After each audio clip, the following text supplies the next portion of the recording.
So what do you wish people in Japan would be more aware of or do about racism in Japan?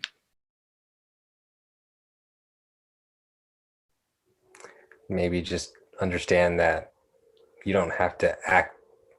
Racism doesn't necessarily have to be an active. So it's different to differentiate racism from like using the slurs or like kind of the image of the KKK. Like that is racism, but just because you don't do that doesn't mean you're not doing something racist. Does that make sense? So like talking about microaggressions and just like being able to understand that, hey, I might have said something that is racially prejudiced, but that doesn't necessarily mean I'm a bad person. Does that make sense? Because a lot of times, especially in Japan, like there are a lot of people who it just doesn't sink in. So so those two things actually. So like understanding that racism is not just using slurs, and B, understanding that if you do say something racist or you do something that be racial prejudice, doesn't mean you're a bad person. It doesn't mean you go to like the hell box. Like it just means that you just need to be corrected on it. And those are the two things I wish would be kind of understood and kind of enveloped or taken into Japanese culture. I think that's a little difficult because making mistakes in Japan is kind of hard to come back from. So yeah. So sorry, but those are the two things. Bessie looks like she's got something on her mind. Can you repeat the question one more time? I was saying, what do you wish people in Japan would be more aware of or do about racism? Yeah, I mean, I think to give value to it, believe that it's real. I think to believe the experiences that people share with them, especially from mixed race folks, that we're not making these things up. There's no joy in it, and in having the experience that we do, and that we need allies. Like we need your help to especially I just feel like normalizing folks who are normalizing helping people who are othered feel welcome. And like kind of Gino said earlier, it's so ironic in a culture that's so embedded in like welcome culture and just wanting to just be of service. It's like who is it actually catered to, right?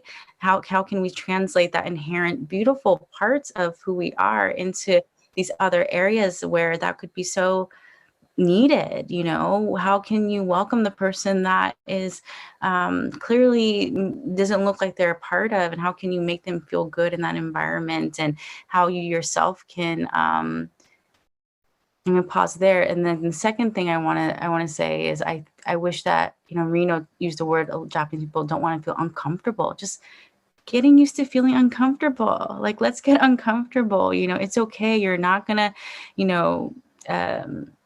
like I think just being able to have those hard conversations and knowing that's not going to be the end of the world when you have them, and being vulnerable. I think I wish that Japanese people would be more vulnerable in having these conversations, and knowing that like they're not separate from it. They're very much an active member of what's happening, and they can also be an active solution though if they want it to be. So yeah. We definitely need to, the majority side needs to change their mind. Particularly like as Bessie said, the minorities in Japan need an ally. And that means that hearing their experience, learning from their experience. And the majority has to know their privilege. Like in America, there's a term that white privilege. But in Japan, we don't really acknowledge what is privilege for a majority Japanese. And I feel I'm really privileged because I observe the minority mixed Japanese friends' experience, and it's really, really different from mine. They need to struggle with having a contract with the phone company, or making a bank account or other stuff, or those small issues. Compared to mine, I really am really privileged because my both parents are Japanese. and we have to learn from their experience, or not only from mixed race people, but Ainu or Zainichi or, Okinawa, person from Okinawa. They also, preserve what is racism or discrimination in general. It is for them. And how do they see the majority Japanese? And we have to contrast and compare from their experience as a majority Japanese. So not minorities doesn't have to change, but majority has to acknowledge their privilege in hearing their and learning from the minority, I think.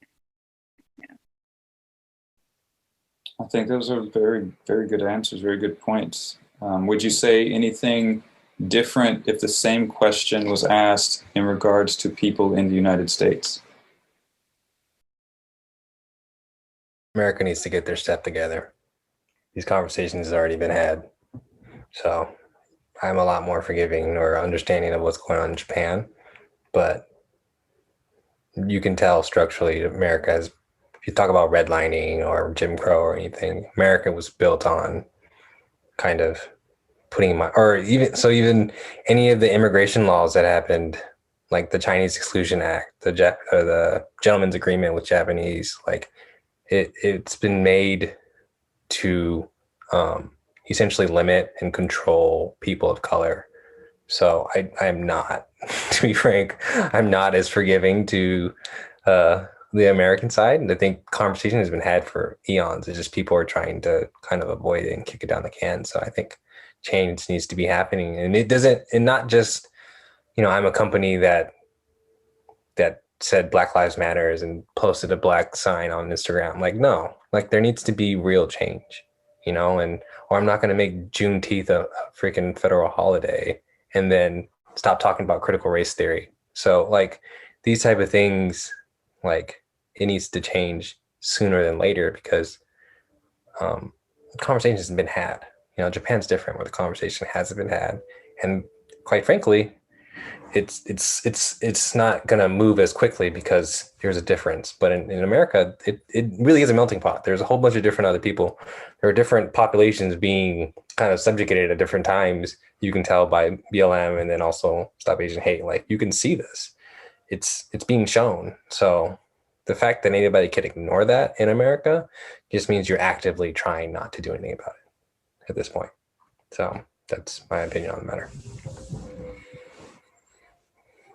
Yeah, I think the fabric of this country is based on racism, and so and like Gino said, it's systematic, so it's embedded in every single crevice of the experience. Not only has this dialogue been had, but it's like really, it was designed this way. So when you're thinking about, when you're comparing the two, I wouldn't say Japan was designed to oppress mixed race Black folks in Japan.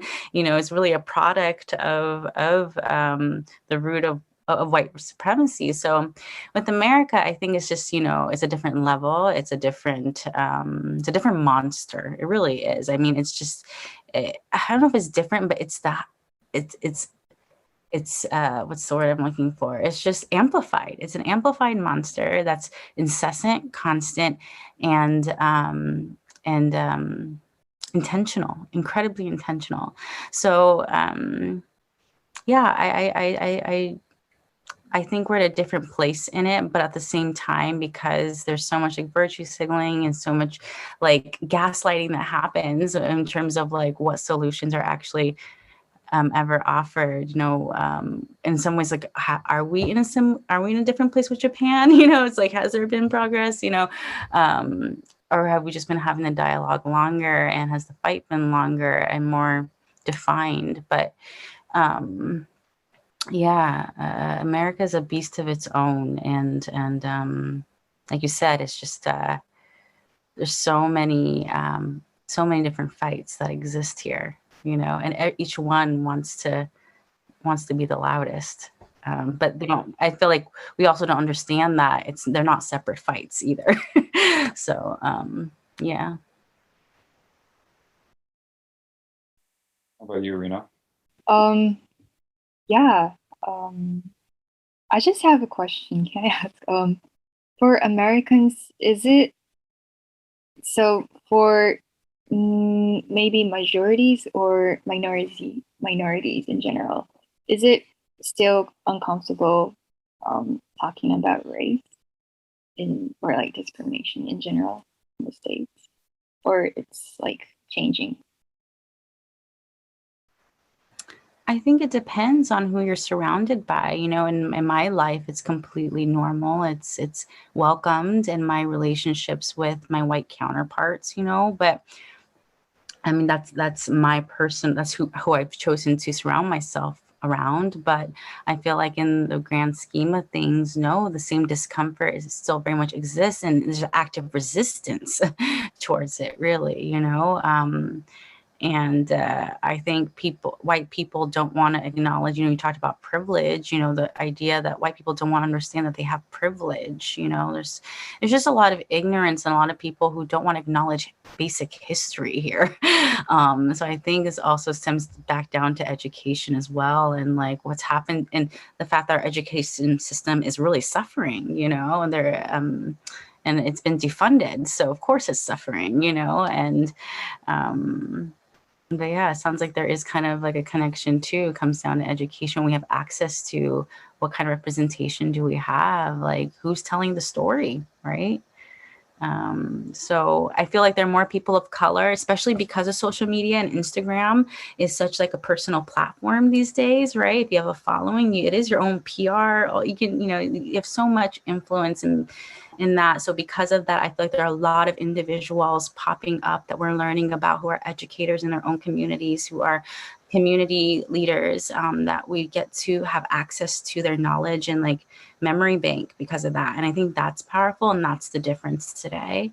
That is kind of helping at least to normalize the conversation, and then for businesses also to realize, oh, like we can't quite get away without, you know, putting a pride flag for June, or putting a black square up, or, you know, saying happy Juneteenth. It's like, sure, these are all things that aren't probably there. Again, they're just virtue signaling, but it's like people are starting to get, ooh, I cannot ignore this anymore. Otherwise I'm going to look bad, and no one wants to look bad.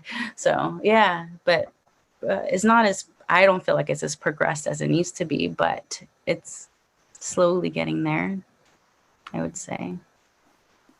I'm just wondering, like, how can we like learn and adopt the, you know, the things that America has done in terms of race, and to adapt to like the Japanese race racial issue conversation, how to overcome this uncomfortability.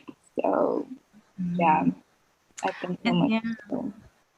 It might have to get ugly for a minute. It might, you know, there might have to be just this sensational experiences where it becomes a thing, and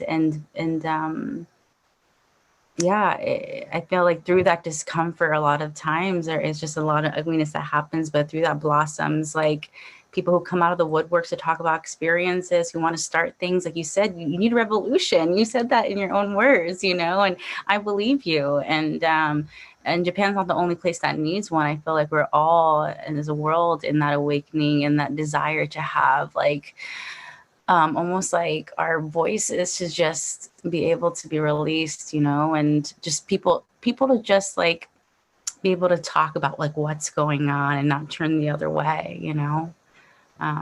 So yeah, it's not just a Japan issue, but I feel like delusion is such a drug. People love to be delusional. Yeah. I think to answer your question, Rino, I think things like this, discussions like this, interpersonal communication, getting to know people that might not look the same as you, and just understanding that there is humanity in everybody. Everybody is, you know, is human. They're just like you. And that type of connection, that type of understanding and closeness should bring people around to this idea that, you know, they're no different than me. And with that said, I appreciate everybody here today. You guys did a great job. I'm sure you're sharing your experiences, and this discussion will be very useful and helpful for people. Definitely appreciate it. So thank you very much. was nice meeting you guys. Yeah. Thank you so for much. facilitating. Thank you all. Yeah, this was a lot of fun. Thank you. Thank you so much. Real talk.